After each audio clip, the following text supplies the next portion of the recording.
బీసీలకు కాంట్రాక్ట్లు ఇస్తా అన్నావు, 18% ఎస్సీలకు ఇస్తా అన్నావు, 12% ఎస్సీలకు ఇస్తా అన్నావు, మొత్తం 72% ప్రభుత్వ కాంట్రాక్ట్లలో మాకే ఇస్తా అని చెప్పినావు. కానీ ఇచ్చుడేమో నీ బామ్మకి ఇస్తున్నావు లేదా పొంగులేటి శ్రీనివాసరెడ్డి కొడుకుకి ఇస్తున్నావు, ఇదెక్కడి నీతి అని చెప్పి మొత్తం ధర్నా చెప్పింది. నేను ప్రవీణ్ గారు మన ఎమ్మెల్యేలు మనందరం కూడా ఆడికే ప్రయోజనది. వస్తే మీరు కూడా వస్తే మీకు కూడా లాభం జరుగుతుంది. ముసిరాబాద్ మీరు కూడా వచ్చినట్టయితే మీ కాన్ఫరెన్స్ ధర్నా ఉంది. వచ్చేసరికి మాతో పాటు ఇందిరా పార్క్ కాడికి వస్తే అది కూడా బాగుంటుందని చెప్పి నేను విజ్ఞప్తి చేస్తాను. ఒక వర్గాన్ని కాదు మోసం చేసింది, మహిళలను మోసం చేసింది, రైతులను మోసం చేసింది. ఇక పట్టణ పనులు అయితే మామూలు కోసం పెడతలేదు. ఏమన్నంటే ఒకటే నేర్చుకున్నాను రేవంత్ రెడ్డి గారు. ఏమంటాడు? ఏది హైదరాబాద్ వేరే కొత్తగా నేర్చుకున్నాడు ఈ మధ్యన. ఏమైనా రేవంత్ రెడ్డి మరి 3 రోజుల్లోనే 6 గ్యారంటీలు అంటుంది కదా, 420 హామీలు ఇస్తుంది కదా, 13 డిక్లరేషన్లు ఇస్తుంది కదా, ఎప్పుడు చేస్తావు నాయన? 3 రోజులను ఫేకినావు కదా, మా సలీం ఫేకేదానికన్నా పెద్ద ఫేక్ నువ్వు. మరి నువ్వు ఇంత అన్యాయం ఉంటున్నా అంటే ఇప్పుడు ఏమంటుంది నేర్చుకున్నా రేవంత్ రెడ్డి? చాలా కొత్త డైలాగ్ నేర్చుకున్నాడు. మన ఆదిలాబాద్ లో వేస్తున్నాడు పబ్లిక్ మీటింగ్ లో. ఎంత కండలు తిరిగిన పైల్వానైనా 3 నెలల పిల్లలు పుట్టిస్తాడా?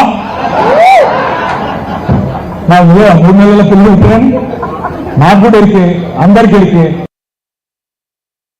పిల్లలు పుట్టారుగా, ఎంత కండలు తిరిగిన పైల్వానైనా పుట్టిస్తాడా అని మాట్లాడుతున్నా.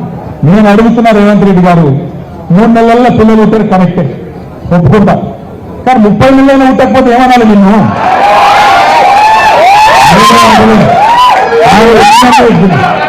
30 నెలలైనా కదా, 3 నెలల పిల్లలు పుట్టారు కరెక్ట్ అన్నావా? 30 నెలలు ఉండకపోతే ఏమనాలి వారు నిన్ను? నువ్వే చెప్తున్నావు కదా, నేను అన్నా, నువ్వే చెప్తున్నావు కదా. 2.5 లక్షల రూపాయలు సంవత్సరానికి, 2.5 లక్షల రూపాయలు ఒక్కొక్క కుటుంబానికి వస్తాయని చెప్పినాను. ఎస్సీ, ఎస్టీ, బీసీ, రైతు అన్ని డిక్లరేషన్లు కలిపితే తెలంగాణలోని ఒక్కొక్క కుటుంబానికి సంవత్సరానికి ఆయన కూర్చొని జనం పెడతాను, సంవత్సరానికి 2.5 లక్షల రూపాయలు వస్తాయని చెప్పాం. ఒక్క కుటుంబం చూపెడతావా రాష్ట్రంలో? ఒక్క కుటుంబం ఎవరికన్నా 2.5 లక్షలు వచ్చిన వాళ్ళు ఉన్నారా? ఒక్కరు లేదు. ఇంకా ఘోరం ఏంటంటే 2 లక్షల ఉద్యోగాలని పిల్లల్ని మోసం చేసింది, జాబ్ క్యాలెండర్ అని పిల్లల్ని మోసం చేసింది. అట్లాగే మన రైతులకు కేసీఆర్ 10,000 ఇస్తే నేను 15,000 ఇస్తాను. కేసీఆర్ ఈయనోళ్ళు కౌలు రైతులకు కూడా ఇస్తాను. 2 పంటలకు కాదు 3 పంటలకు రైతు బంధు ఇస్తాను. ఇక చెప్పలేదు డైలాగు, 2 నెలలకు కొట్టిండు. 34 హామీలు ఇచ్చింది రైతులు, ఒక్కటి నిలబెట్టుకోలేదు.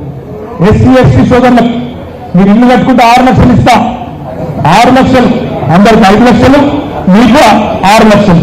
నేను అడుగుతున్నాను ఇవాళ రేవంత్ రెడ్డి గారు, హైదరాబాద్ మహానగరంలో జిహెచ్ఎంసీ పరిధిలో 2.5 ఏళ్లలో ఒక్క ఇల్లు కట్టినవా?